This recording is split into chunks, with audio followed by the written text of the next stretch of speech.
So, tuloy po tayo mga kapatid. Ito po yung part 2. Ang ating pong chapter ay makita natin or verses ay nasa Mark chapter 15 verse 6 to 15. So, ano po yung ating na pinag-usapan dito? Ang title po ng ating paksa or ating pagbubulay-bulayan is self-interest will cause to death. Ito po yung ating pong magandang ilagay na na topic. Ayun po. So yun po, yung self-interest na sinasabi rito, ano yung naging sa part 1 po, ano pong self-interest na nakuha doon ng mga crowd o ng mga tao noon?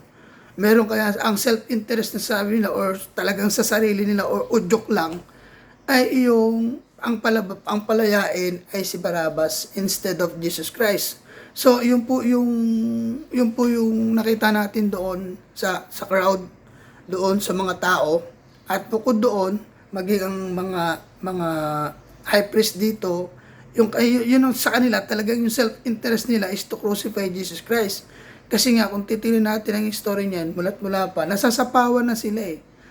Sa aral ni Jesus Christ, sa ginagawa ni Jesus Christ, nakakaiba sa ginagawa nila, bagamat sila ay veterano sa salita, sa law of Moses. Pero pagdating sa ganitong pananampalataya o talagang sa ginagawa para sa magkaroon ng pagbabago para sa isang tao, ay hindi nila nagawa. Samantalang ating Peso Kristo, anong nagagawa niya noon? Gumagaling siya pumubuhay siya ng mga patay. Tapos ano pa? Nagpapagaling siya ng mga lumpo. Marami siyang ginagamot na hindi nakakakita. Nakapagpagaling siya ng mga ketong pa. Matinding sakit ng mga panahon na yon. Tapos ang pinakamatindi, bumuhay siya ng patay na kung saan, yun nga yun, yung kay Lazarus, talaga nabalita. Yun ang dahilan eh. Kung titingnan nyo yung story niyan, makikita nyo yun sa dyan, yun yung dahilan na talagang kasi siguro, nung time na yun kasi gusto nila ipapatay, ulit si Lazarus. Kasi nga, ang nangyari nun, siya ang nagpapatotoo na talagang bumuhay siya ng patay. Kung titingnan nyo po yung story niyan sa Juan, makikita nyo po yan na talagang, yun po yung talagang, isang talagang hindi, yung time na dumating na yung pagkakataon, yung parang keyword o kaya key things na nangyari ay yung nangyari kay Lazarus na kung saan binuhay niya ito na talagang nangangamoy na, talagang iba ng amoy na ito. Kaya anong nabalita yung mga panahon, nung panahon na yun ay talagang wala na, nagdesisyon na talaga sila na kailangan talaga mamatay na o kaya patayin si Lazarus para hindi siya makapagsalita o makapagpahayag yung nangyari na ginawa ng ating Panginoon Kristo. So isa yun mga kapatid, isa yun sa naging dahilan na talagang yung ngit-ngit ng mga veterano or mga high priest, mga pare ng mga panahon na yun ay talagang patayin kung si Lazarus at saka ang ating Panginoon Kristo. So yun na nga yung nangyari mga kapatid, no? Kaya ang nangyari nun, talagang ang ating Panginoon Kristo ay talagang naghayag na siya. Kasi nung mga panahon na yun, talagang oras na, sabi ng ating Panginoon Kristo, oras na ganit na talagang ito na yung mangyayari sa akin. Kaya nga nung time na yan, nananalangin pa siya dyan bago siya hulihin. Nananalangin pa siya na talagang ibinili niya na yung kanyang mga apostol na pinili ng Diyos na dalhin sa kanya para naman i-disciple niya, no, mga kapatid. So, pero iba pong usapin yun, ibang topic yun. So, ang pinag-usapan lang natin dito is, yun nga yung naging, wala nang ibang naisip ang mga veterano sa law of Moses na sinasabi rito, yun nga yung mga pare or mga high priest ay talagang ipapatay si Jesus Christ. So, kaya nga nangyari na. So, crucify, sabi niya ganoon, at yung mga people, yung crowd, wala silang, udyok lang to yung nangyari sa kanila eh, na talagang ipako ang ating Panginoon Kristo, i-crucify siya yung ipapako sa krus or ibitin sa krus. Ito yung kanilang request instead of kaysa doon kay Barabbas na yun ay talagang pumatay at talagang nakita na talaga may pinatay siya na kumbaga yun talaga yung hukom sa kanya kaya siya nabilanggo dahil pumatay. Pero ito pa yung kanilang pinalaya. So ano ang nakikita natin doon mga kapatid? Isa pa. So doon naman po tayo sa yun po yung nakita natin doon sa high priest tapos sa crowd na kung saan yun nga ang request nila ay si Barabbas kaysa instead of na committed murder to release instead of Jesus Christ, na kung saan yung ating Panginoong Jesucristo pinagpalit nila. So yun po yung nangyari. Yun po yung nangyari nung time na yun. So ngayon ano naman po yung atin makikita dito mga kapatid. Tungkol naman po dun kay Pilato, ano ang self-interest niya doon mga kapatid? Kumbaga sa ginampanan niya lang yung trabaho niya. Hindi siya nagkaroon ng interest tungkol sa ating Panginoong Kristo. Devoted lang siya sa kanyang trabaho. Na kung saan kailangan gampanan niya yun. Na magde-decide siya kung sino talaga ipapako sa krus. Pati nga yung isinulat, kung titignan nyo dyan, pati nga yung pangalan na isinulat doon sa taas, kasi parang mark sa taas ng krus ng ating Panginoong Kristo. Gusto pa itong pabago nila na ang tunay na hari or hari ng mga Hudyo, si Jesus Christ. Gusto pa nila ang sinasabi nila, hindi, isa lang ang aming hari, si Cesar lang. Pero ang sabi ni Pilato, ang naisulat ko na, hindi na ito pwedeng palitan. So, yun nga, yung nangyari noon, isipin mo kahit yung mark lang ni Jesus Christ, sa panahon nung gusto pang palitan ng mga tao. Isipin mo anong nakikita natin dito mga kapatid. Yun po yung interest po ng tao ay kakaiba. Meron pong pagkakaiba sa interest ng Diyos o ng ating Panginoong Kristo. Ngayon makikita natin dito, may self-interest ba ang ating Panginoong Kristo dito. Ito isa pa itong aral na makikita natin mga kapatid. Ito napakaganda nito. Holy Spirit sa malaman. So Holy Spirit touching me. So ayun po mga kapatid. Ang sinasabi rito, yung self-interest ng high priest, wala silang ibang sa sarili nila ay kailangan mamatay itong kasi nasasapawan na sila. Isa pa, ang pagkakaalam nila ito, lang sila doon sa salita na kung saan ang alam lang nilang katuruan. Okay na yung faith nila tungkol sa law ni Moses. Ang problema kasi, kung titingnan natin ang law ni Moses, hindi naman nila ito ginagawa. Sa dami ng law na ginawa noon, hindi naman ito ginagawa. Kaya nga, ayun yung dahilan, isa sa dahilan. Kaya ang sabi ng ating Panginoon Kristo, kung makikita natin sa Matthew 23, painggan nyo sila.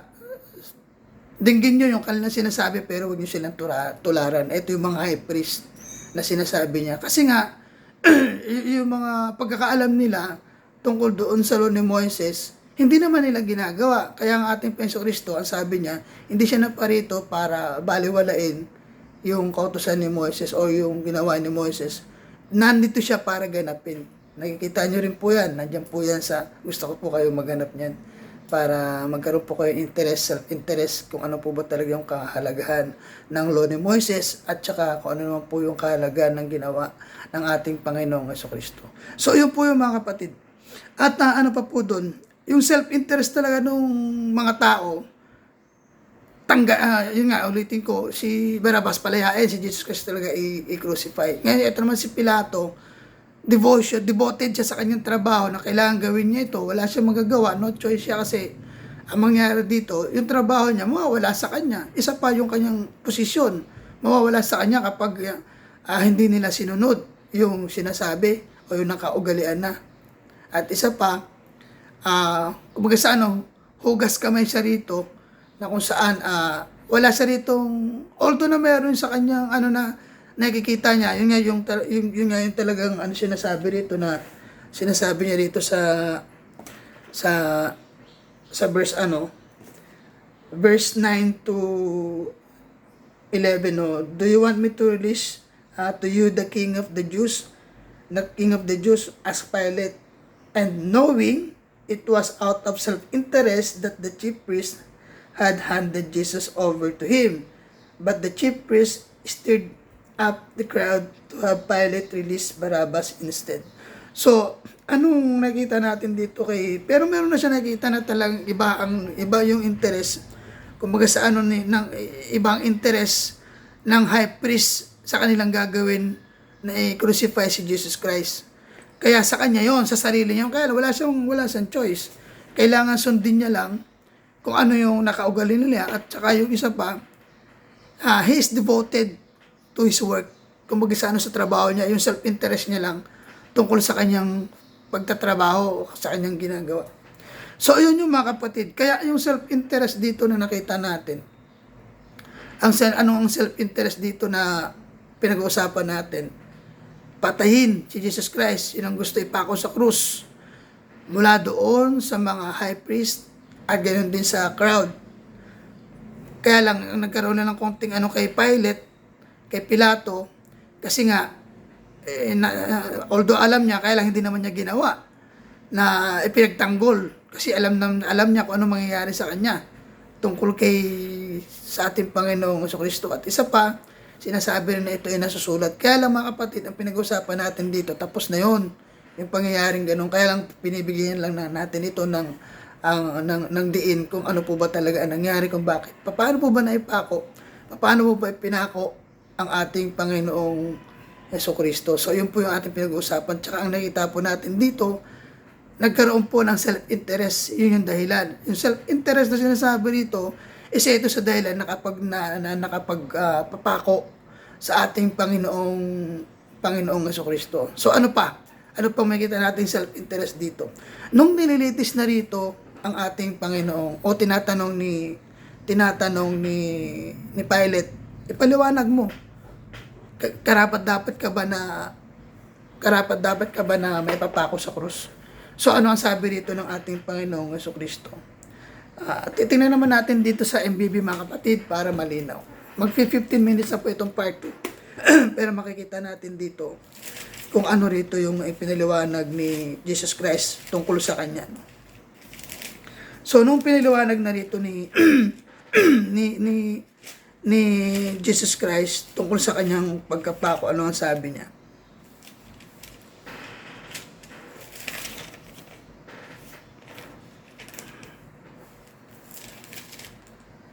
Ano ang sabi niya rito? Ito, tingnan natin sa 15, sabi niya to,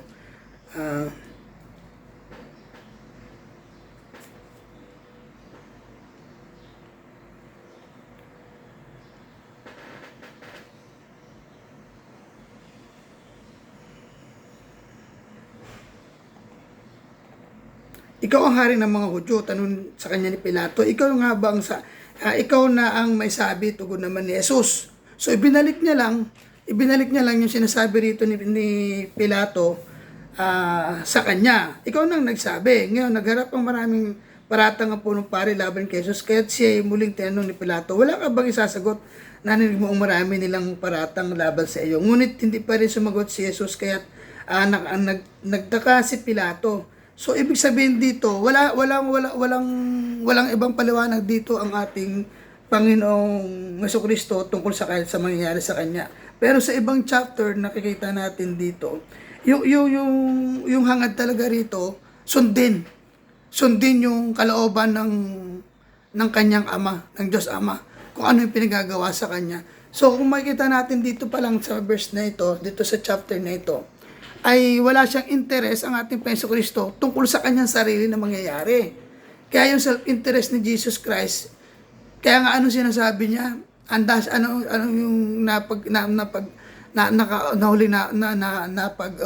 aralan natin tungkol sa Good Shepherd.